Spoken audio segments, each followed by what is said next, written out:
Olá, graça e paz da parte de nosso Senhor e Salvador Jesus Cristo, amém? Seja bem-vindo, você está no canal Beit Sefer, Escola Bíblica à Distância.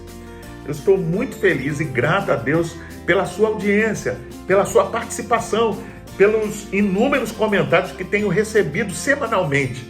Eu fico grato a Deus por saber que esse trabalho, estas lições têm abençoado tantas vidas. Nós estamos estudando a revista Palavra e Vida da Convenção Batista Fluminense, cujo tema central para esse trimestre será Liberdade, lições do Pentateuco para os nossos dias. Hoje, na lição de número 6, o tema será Lançou no mar o cavalo com o seu cavaleiro. A situação do povo de Israel chamava a atenção de Deus, por causa do grande sofrimento que os egípcios estavam lhes impondo. Era chegado o momento certo de agir. A terra prometida deveria passar para o poder de Israel após o exílio do Egito. E depois que a culpa dos cananeus chegasse ao ponto culminante. Lembre-se, Deus cuida do seu povo. Por certo, essa é a mensagem central do Evangelho. Deus sabia da situação aflitiva do seu povo e não podia mais admiti-la. E assim foi planejado a libertação do seu povo. Hoje iremos refletir sobre uma das histórias mais extraordinárias da Bíblia Sagrada, a libertação do povo de Israel da escravidão do Egito. Estudaremos que a poderosa mão do Senhor, a qual agiu a favor da libertação desse povo, ainda hoje não está encolhida para trazer libertação a todo aquele que invocar o seu poderoso nome. Vamos ler a Bíblia em Êxodo, capítulo 14, verso 15 ao 18. Então disse o Senhor a Moisés: Por que clamas a mim? Dize aos filhos de Israel que marchem, e tu levanta a tua vara e estende a tua mão sobre o mar, e fende-o, para que os filhos de Israel passem pelo meio do mar em seco. Eis que endurecerei o coração dos egípcios, para que entre nele atrás deles. E eu serei glorificado em Faraó, e em todo o seu exército, e nos seus carros e nos cavaleiros. E os egípcios saberão que eu sou o Senhor, quando for glorificado em Faraó, e nos seus carros e nos seus cavaleiros. Vamos orar? Pai, nós te louvamos, nós te agradecemos pela tua bênção, pela tua proteção, ó Pai, de forma maravilhosa, ó Pai, como o Senhor nos guarda, nos livra de todo mal. Queremos agradecer ao Senhor por toda a bênção, todo o benefício que o Senhor nos concede, mesmo não sendo merecedores, ó Pai. Muito obrigado, ó Pai, e que essa lição possa nos abençoar poderosamente, em nome de Jesus. Amém.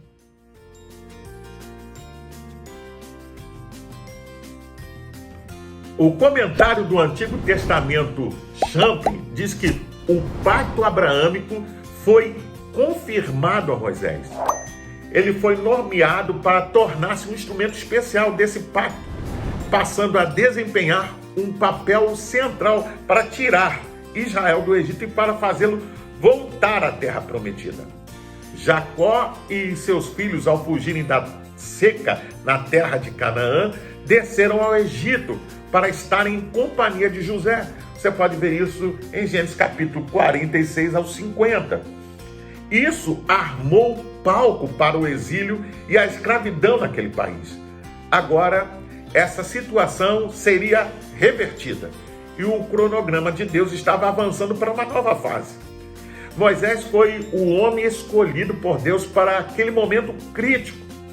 Foi mistério que ele recebesse uma autoridade e um poder real. E isso lhe foi concedido pela presença de Deus, que começou quando da teofania que lhe foi outorgada.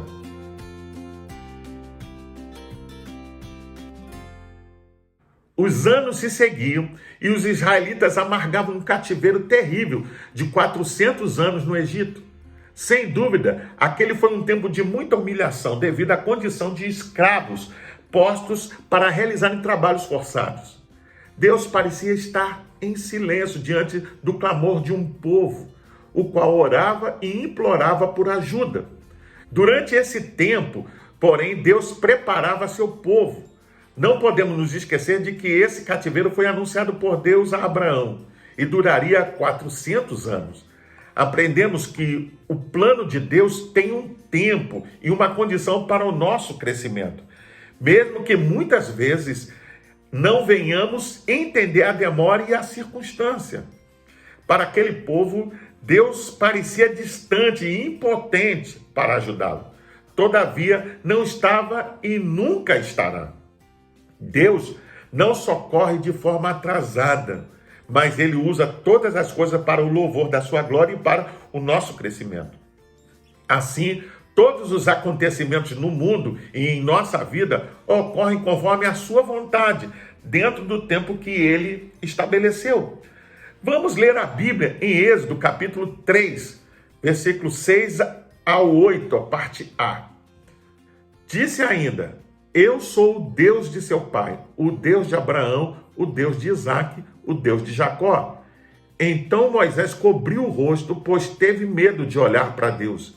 Disse o Senhor: de fato tenho visto a opressão sobre o meu povo no Egito, e também tenho escutado o seu clamor por causa dos seus feitores, e sei quanto eles estão sofrendo. Por isso desci para livrá-lo das mãos dos egípcios e tirá-los daqui para uma terra boa e vasta, onde manam leite e mel. O comentário do Antigo Testamento Champlin diz que a teofania manifestou-se na sarça e na voz divina que chamou a Moisés. A presença divina chamou e Moisés respondeu. Embora essa atitude não seja aqui mencionada, trata-se de uma atitude comum nas experiências espirituais poderosas. Moisés, a voz divina manifestou-se pessoal, dirigindo-se a Moisés por seu nome. A vontade de Deus envolve cada indivíduo, chamando cada qual a uma missão especial.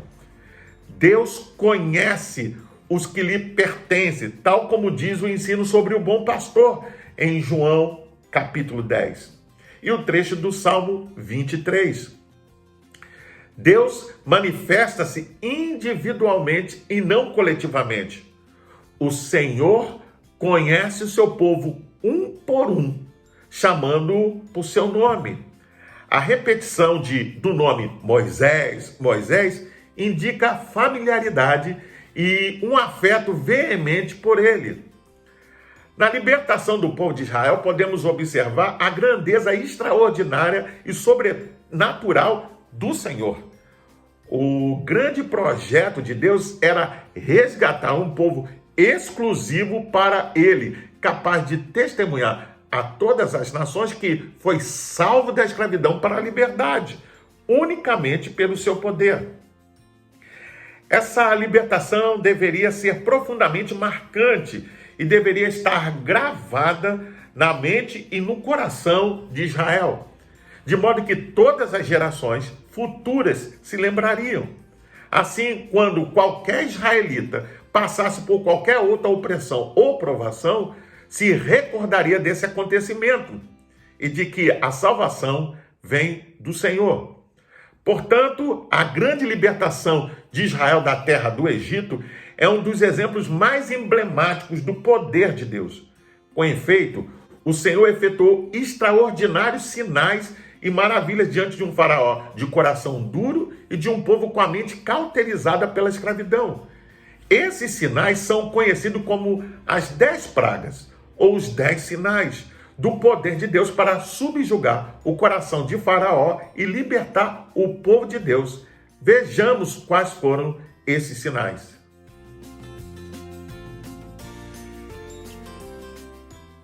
As 10 pragas lançadas no Egito possuíram muitos significados. Através delas, o Senhor estava sinalizando ao povo de Israel o seu cuidado e, ao mesmo tempo, o seu juízo e furor sobre os deuses das nações ímpias, tais como no Egito. As pragas lançadas sobre o Egito, portanto, tinham um duplo significado. O primeiro era mostrar a Israel que era o seu Deus, o Deus da aliança com os antepassados dos israelitas, o qual estava os livrando. Por sua vez, o povo de Israel deveria dedicar-se exclusivamente ao Senhor e servi-lo para sempre. O segundo significado, e talvez o mais conhecido, era punir os egípcios por sua idolatria. Com as pragas, Deus mostra que seu objetivo era trazer arrependimento para os egípcios, mesmo sabendo que tal não aconteceria. Vamos ler a Bíblia em Êxodo capítulo 7, versículo 2 ao 5. Você falará tudo o que eu lhe ordenar, e o seu irmão Arão dirá ao faraó que deixe os israelitas saírem do país. Eu, porém, farei o coração do faraó resistir, e embora multiplique meus sinais e maravilhas no Egito, ele não os ouvirá.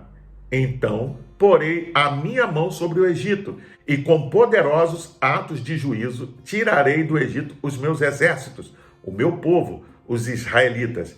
E os egípcios saberão que eu sou o Senhor, quando eu estender a minha mão contra o Egito e tirar de lá os israelitas. O comentário bíblico Beckham diz que há um problema concernente ao endurecimento do coração de Faraó. Você pode ver isso no verso 3, 13 do capítulo 7 e no capítulo 8, verso 15. É possível que nessa situação tenhamos 3 estágios. Primeiro, a pessoa endurece o coração conscientemente. Faraó decidiu resistir e se opor à vontade de Deus e assim tornou o próprio coração mais inflexível.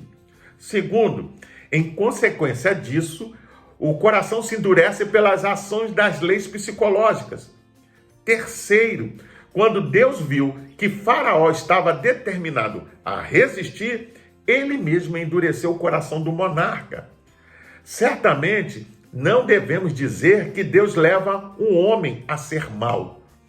Faraó era responsável por sua má escolha e por afastar seu coração de Deus. Porém, quando a pessoa fixa sua vontade contra Deus, então Deus entrega aos desejos ignóbeis que existem em seu coração. Você pode ver em Romanos capítulo 1, verso 24 ao 28. Deus mostra misericórdia a quem se entrega a ele e endurece a quem o resiste. Deus só endurece o coração de quem primeiro endurece o próprio coração a ele. Saiba que os juízos e punições de Deus visam sempre o arrependimento do pecador. Ainda hoje podemos ver pessoas sofrendo por conta do pecado. Contudo, mesmo assim, parecem ser incapazes de arrependimento. Antes, ao contrário, blasfemam ainda mais contra o Senhor e contra os seus servos. As lições que podemos extrair a partir da narrativa das pragas que Deus lançou sobre o Egito não estão distantes dos nossos dias. Outro importante significado sobre as pragas, as quais foram lançadas no Egito, tinham como objetivo subjugar os deuses daqueles e mostrar que há um só Deus e que os deuses criados pelos homens e nem mesmo o próprio faraó não tinham poder algum. As 10 pragas eram, portanto, profecias de julgamento sobre o Egito. Você pode conferir isso em Êxodo capítulo 9, verso 14. Eis a ordem das pragas. Primeira, a água transforma-se em sangue. Êxodo 7, versículo 14 ao 17. Segunda, rãs. Êxodo 8, verso 1 ao 3. Terceira, piolhos. Êxodo 8, versículo 16. Quarta, moscas. Êxodo 8, verso 20 ao 22. Quinta, peste nos animais. Êxodo 9, verso 1 ao 4. Sexta, úlceras. Êxodo 9, verso 8. Sétima, chuva de pedras. Êxodo 9, verso 13 ao 18. Oitava, gafanhotos. Êxodo 10, verso 1 ao 6. Nona, trevas. Êxodo 10, verso 21. Décima, morte dos primogênitos. O juízo final. Êxodo 11 e 12. A palavra Páscoa tem raiz hebraica e significa passar por cima, ou passagem, numa clara alusão ao fato de que o anjo do Senhor passou por cima das casas marcadas com sangue. Esse fato extraordinário mostrou aos israelitas que o nosso Deus poupou Israel da morte. Por conseguinte, a Páscoa marca o nascimento da nação de Israel e também da sua libertação do Egito. A Páscoa também apresenta uma maravilhosa tipificação de nossa redenção, uma vez que esse evento retrata Jesus Cristo e sua obra na cruz, poupando da morte eterna por meio do seu precioso sangue vertido por nós. Destarte, a Páscoa retrata a nossa salvação alcançada por meio do sangue do Cordeiro, Cristo vertido na cruz. A Páscoa ilustra a morte de Cristo por nós, as experiências de Israel em sua jornada no Egito até Canaã e o retrato do plano de Deus em nossa vida cristã peregrinante e, por fim, triunfante. Cristo, a nossa Páscoa, nos garantiu redenção, liberdade, vitória. Você pode conferir isso em 1 Coríntios capítulo 5, verso 7.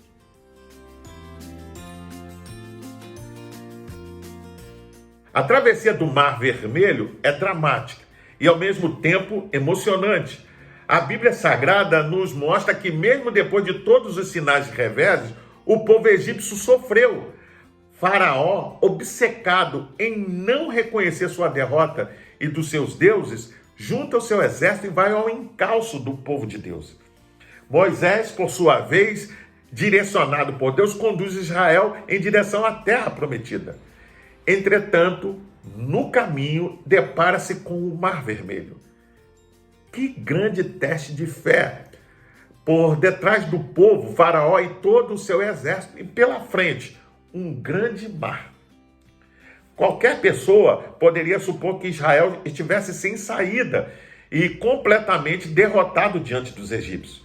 Todavia, foi aqui que o Senhor realizou o maior sinal de todos até então. E isso tornou o milagre da libertação de Israel ainda mais extraordinário.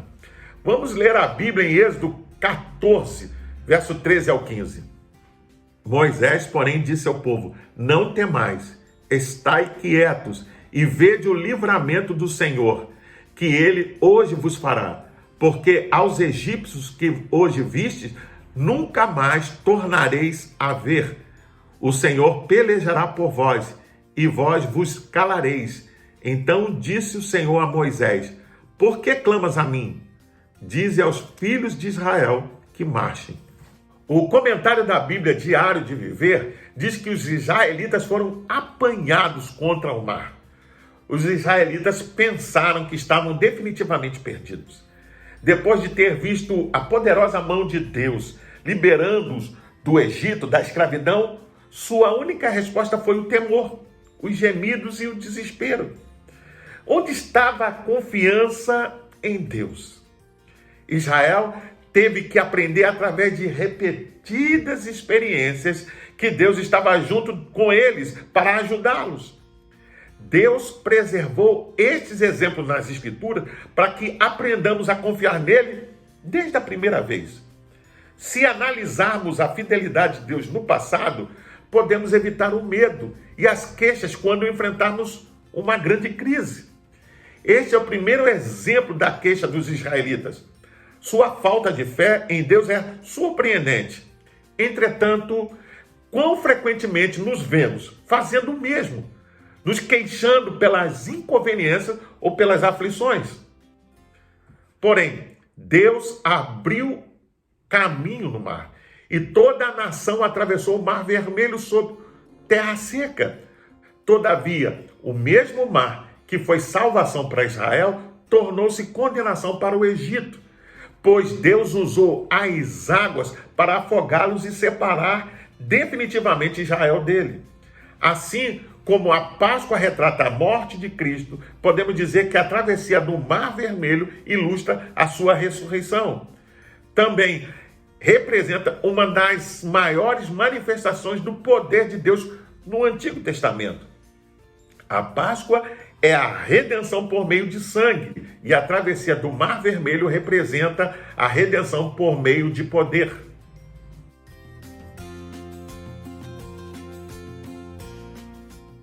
Como resultado da libertação extraordinária realizada por Deus à nação de Israel, Moisés entoou um cântico. Esse é o primeiro registro de um cântico na Bíblia que, de forma relevante, vem depois da redenção da escravidão. A música que Moisés e o povo cantaram foi mais do que apenas uma canção de alegria por um inimigo caído. Ela tem um significado mais profundo. Acima de tudo, era um cântico de louvor a Deus, cujo caráter o povo conhecera melhor nos eventos de sua libertação no Egito. O cântico celebra o livramento de Israel por intervenção de Deus diante do mar. O êxodo iniciou-se com gemidos e aumento do sofrimento, mas agora, por causa da redenção e libertação, vemos a nação entoar cânticos. Moisés, em seu cântico, declara que o Deus de Israel é um Deus de poder que salvou seu povo e derrotou seus inimigos. Um Deus terrível, majestoso, santo, que dirigiu as forças da natureza que destruíram pessoas arrogantes e rebeldes. Ele declara que o Senhor executou seu julgamento sobre os deuses do Egito e provou ao seu povo que ele era o único Deus. Além disso, ele era o redentor da aliança e era fiel às suas promessas. Para pensar e agir, Deus ouviu o clamor dos israelitas e começou a agir em seu favor, a fim de libertá-los, até mesmo antes de entender o plano divino. Deus está trabalhando em nosso favor, mesmo em silêncio. Lembre-se, ele é fiel em suas promessas. As 10 pragas do Egito são um chamado ao arrependimento e também uma manifestação do juízo de Deus sobre todos aqueles que têm o coração endurecido, que mantêm o coração cheio de orgulho ou mesmo confiam em falsos deuses. É a manifestação de que ninguém pode fazer as obras as quais só o Senhor faz. A Páscoa é a verdadeira tipificação da nossa redenção por meio do sacrifício de Cristo. Jesus nos livra do pecado e da morte e nos liberta para sermos as pessoas que Deus nos criou para sermos. Ao ordenar que os israelitas observassem a Páscoa anualmente, Deus desejou que eles se lembrassem da sua fidelidade, vivessem em obediência e atentassem quanto à vinda do Messias. A travessia do Mar Vermelho é um exemplo da nossa união com Cristo, na morte da antiga vida e para a ressurreição em uma nova vida. Esse milagre mostra a nossa separação do mundo de pecado para uma vida redimida em Cristo Jesus. Eu convido você a fazer a leitura diária que vai de segunda até domingo, onde você vai encontrar diversos textos que vão ajudar você a entender e a compreender melhor essa lição. Você pode também baixar a revista Palavra e Vida da Convenção Batista Fluminense. Basta acessar o link que vai estar na descrição desse vídeo. Você entra, se cadastra e baixa para o seu tablet, celular ou computador e não só vai poder rever essa lição, mas acompanhar as futuras lições. Pois bem, eu sou o pastor Carlos Guerra e você está no canal Beit Sefer, Escola Bíblica à Distância. Hoje nós estudamos a lição de número 6 e o tema foi: lançou no mar o cavalo com o seu cavaleiro. Gostaria ainda de deixar uma palavra de recomendação a todos aqueles que assistem e acompanham o canal, mas ainda não frequentam uma igreja cristã. Procure uma igreja batista perto da sua casa e faça uma visita. Sem dúvida, você será bem recebido. Caso não haja, procure uma igreja cristã que tenha compromisso com a pregação genuína da palavra de Deus. Para se inscrever, é rápido, é fácil. Basta clicar aqui embaixo. Dá um like, faça um comentário, emita a sua opinião. Sem dúvida, todas serão respondidas. Não deixe de acionar o sininho para receber as futuras notificações. E compartilhe com seus contatos, nas suas redes sociais, para que mais e mais pessoas tenham acesso ao conteúdo desta lição. Até o próximo encontro. Fique na paz. Deus te abençoe.